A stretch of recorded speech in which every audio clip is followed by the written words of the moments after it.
बैठ जाइए भाई, बैठ जाइए, आप बैठ जाइए।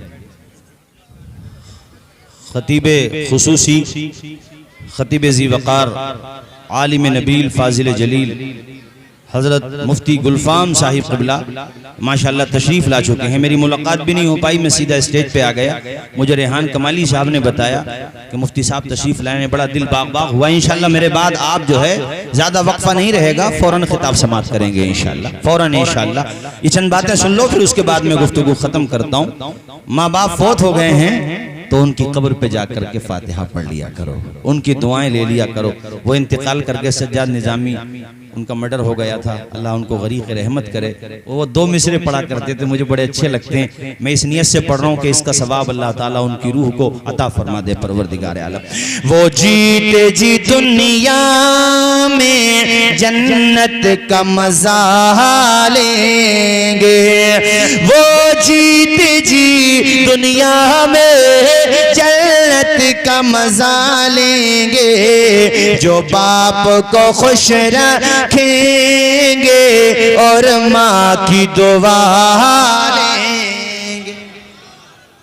देखेंगे वो गए अपना जन्नत की बहारों में, देखेंगे वो गए अपना जन्नत की बहारों में, जो आज दुरूदों से होठों को सजा।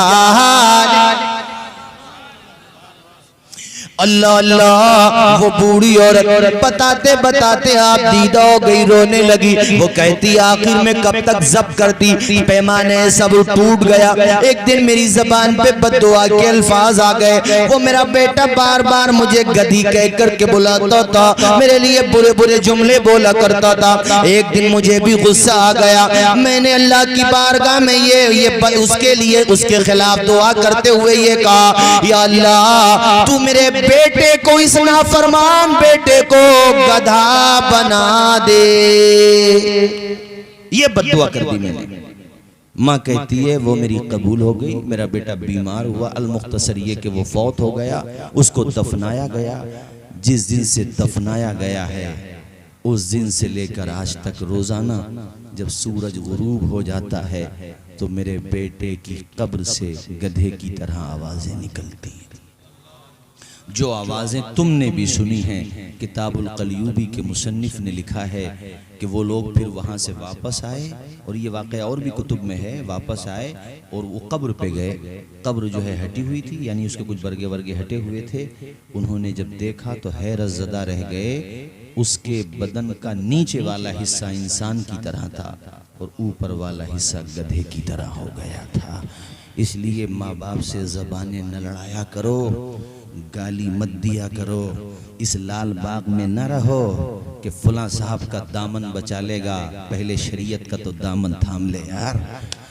इसलिए कह रहा हूँ, अभी हमारे वहाँ हज़रत सैयद उवैस मियाँ साहब क़िबला तशरीफ़ लाए थे बिलग्राम शरीफ से आले रसूल हैं, और 20 तारीख में हसनपुर में तशरीफ़ ला रहे हैं। आप हजरात अल्लाह आपको तौफीक दे तो गाड़ी से आइएगा आप वहाँ हसनपुर में, ज़िला संभल के पास है हसनपुर, वहाँ तशरीफ़। हज़रत ने रावा बुजुर्ग में तकरीर करते हुए मौलाना सना साहब ने बुलवाया तो बड़ी अच्छी बात कही। हज़रत फरमाते हैं लोग हमारे तो हाथ चूमने के लिए दौड़ते हैं, हमें नजराने भी देते हैं, कभी अपने माँ बाप का भी हाथ चूमते हो कि नहीं चूमते हो?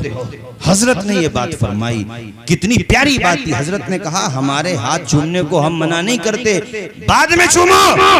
ये हजरत के जुमले दोहरा रहा हूं मैं। हजरत ने फरमाया कभी अपने माँ बाप से भी तो पूछ लो। माँ बाप की दुआ की कबूलियत की अहमियत नुसूस में आई है, हदीस में आई है, उनकी अजमत के हवाले से कुरान की आयत मौजूद है।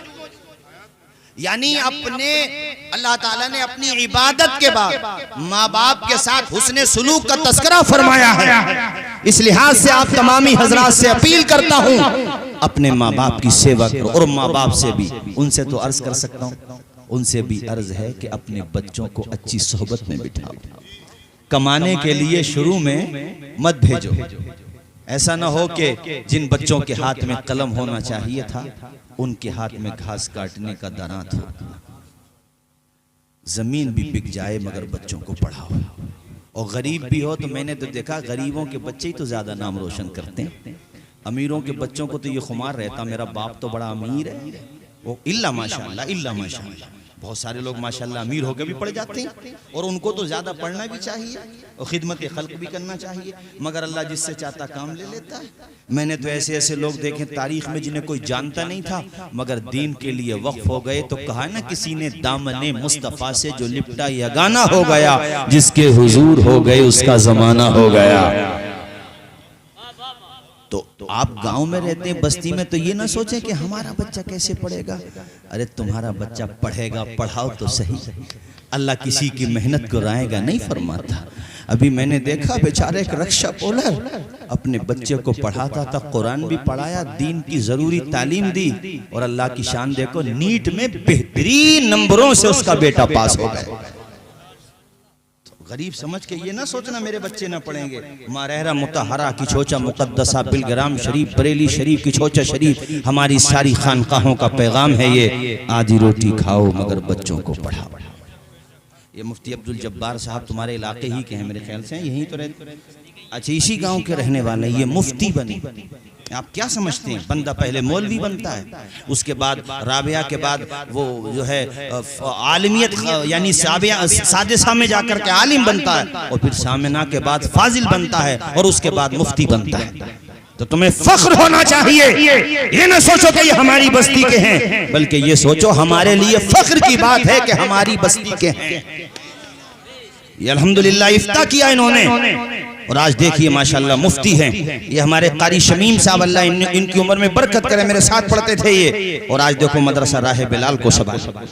ये कारी सलामतुल्लाह साहब, ये वो लोग हैं जो जब मैं शुरू में जलसों में जाता था, मुनाजिर भाई बिल्कुल शुरू में जब मेरी शुरुआत थी तब से मैं इनके यहाँ जाता हूँ माशाल्लाह। हमारे कारी असरार साहब, अल्लाह सबके इल्म में उम्र में बरकतें अता फरमाए, और कारी रेहान कमाली साहब को भी आप मामूली न समझे मेरे साथियों, अल्लाह इनकी भी उम्र में बरकतें दे। मैं आपको ये कह रहा हूँ, मेरा कहने का मकसद सिर्फ ये है, फाके भी करने पड़ जाए तो करो मगर बच्चों को इस काबिल तो बना दो कि स्टेशनों पे जाकर के उन्हें ट्रेन का वक्त पूछना ना पड़े, उन्हें बीपीएल कार्ड किसी गरीब का बनवाना हो तो फार्म किसी और से ना भरवाना पड़े। हमारे मदरसों में असरी तालीम ज़रूरत पर दी जाती है, अल्लाह का शुक्र है, मगर इनसे भी तो कहो इंग्लिश मीडियम वालों से कि हम अपने बच्चों को इंग्लिश मीडियम में पढ़ा रहे हैं तो एक हमारा मुदर्रिस भी तो रखो मदरसे का, कोई इमाम भी तो रखो हमारा, ताकि हमारा बच्चा इंजीनियर के साथ साथ कुरान भी तो पढ़ ले। ये तो दुनिया कहती है मदरसे में ये भी हो वो भी हो, अरे कोई ये क्यों नहीं कहता कि इंग्लिश मीडियम स्कूल जो जहां मुस्लिम बहुल्य क्षेत्र है वहां पर मस्जिद के इमाम को बुला करके उनसे पढ़वाया जाए। कम से कम मुस्लिम बच्चों को दीन की जरूरी तालीम देने का बंदोबस्त तो होना चाहिए कि नहीं? ये काम कौन करेगा अगर आप नहीं करेंगे तो? और हमारे मदरसों की जहां तक बात है, लाओ हमारे मदरसों में लाओ, जरूरत पर इंग्लिश भी जानते हैं हमारे बच्चे, मैथ भी जानते हैं, वरासत के जो मसाइल सिराजी में पढ़े जाते हैं बगैर मैथ जाने बच्चा गुड़ा भाग ऐसा करते हैं कि मैं किसी से मुकाबला करना मेरा मकसद नहीं है, मगर जहां तक पहाड़े तुम सोच भी नहीं सकते वहां तक अल्हम्दुलिल्लाह जिनको सिराजी में महारत हो जाती है वहां तक के पहाड़े उन्हें याद होते हैं, अल्लाह का शुक्र है। तो मदरसों में तो ये इंतजाम है ही, हाँ कुछ बेहतरी की जरूरत है तो उस पर अल्हम्दुलिल्लाह गौर किया जाता है, वक्त उसमें भी किया जाता है इजाफा। तो ये मैं आप तमामी हजरात से आखिर में जाते हुए कह रहा हूँ, आधी रोटी खाओ मगर बच्चों को, और ये मन बना के ले जाओ कि बच्चों को पढ़ाना है, बोलो बच्चों को। ये मदाला से भी माशाल्लाह हमारे भाई तशरीफ लाए साउंड वाले, और भी आप दूर दराज से आए हैं, सबसे कह रहा हूँ, सबसे एक बेटे को तो कम से कम जरूर पढ़ाओ। अल्लाह ने 3 दिए हैं तो ये नियत करो यार, एक को आलिम बनाऊंगा और दूसरे को दीन की जरूरी तालीम देने के बाद MBBS डॉक्टर बनाऊंगा। जब ऊंचा ख्वाब होता है ना तो परवाज भी ऊंची होती है। APJ अबुल कलाम के जुमले मुझे बड़े अच्छे लगते हैं। मैंने वहाँ आनंद विहार बस स्टैंड पे भी लिखे हुए देखे और भी कई जगह देखे, मैंने एयरपोर्ट पे भी उनके जुमले लिखे हुए देखे और भी कई जगह। उन्होंने बड़ी अच्छी बात की, वो कहते हैं ख्वाब वो नहीं है जो आदमी सोते हुए देखता है, ख्वाब वो नहीं है जो आदमी सोते हुए देखता है, ख्वाब तो वो है जो इंसान को सोने ही ना दे। ख्वाब तो ये देखो कि मुझे ये बनना है, तो फिर सोओगे कैसे? फिर तो पढ़ोगे, और जब पढ़ोगे तभी तो आगे बढ़ोगे। अब हिंदुस्तानी मुसलमानों के सामने सिर्फ एक ऑप्शन बचा है, वो है तालीम। तालीम से जो जहालत के अंधेरों से निकलो।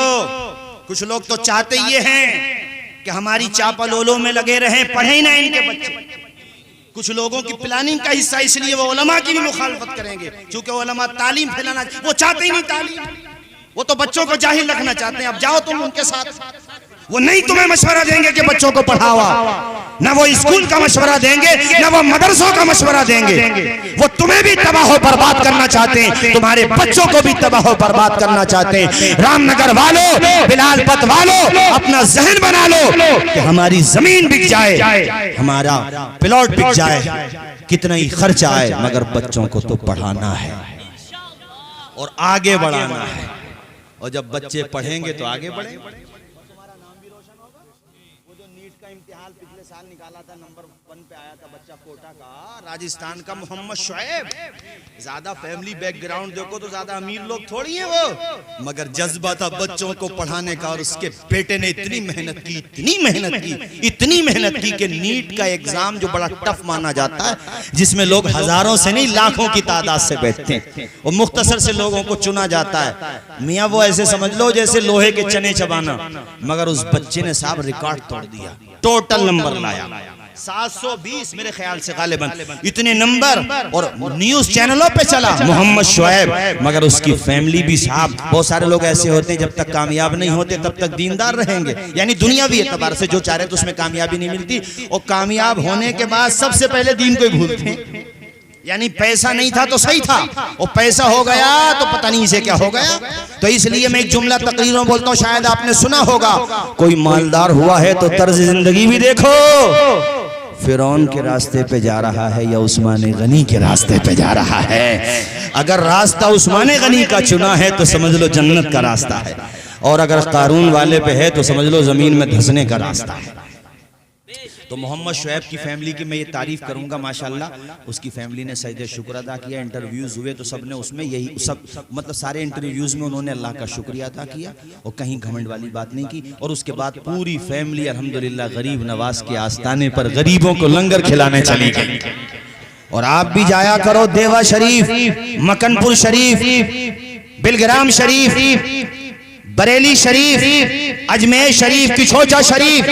तो मेरा एक छोटा सा मशवरा है कि खुद अपने हाथों से गरीबों के लिए खाना बना करके लंगर खिला दे। और आखिर में मेरे साथियों वो हदीस रह गई थी, क्योंकि मैंने पढ़ दी थी तो वो सुना दूं। हुजूर को तो सब पहचानते हैं, जानदार तो जानदार, बेजान भी। मस्जिद नबवी का छप्पर पड़ा हुआ था, तो उसमें खजूरों का छप्पर था, उसमें तना निकल रहा था ऐसे।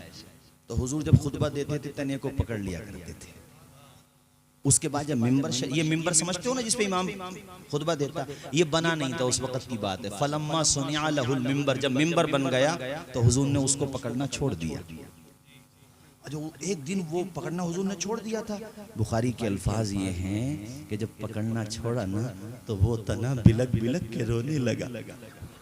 तना है, बेजान है, बेजबान भी है, और बिलक बिलक के रो रहा है। जब वो रोया तो हुजूर मिंबर शरीफ से उतरे और उसको अपनी आगोश में ले लिया।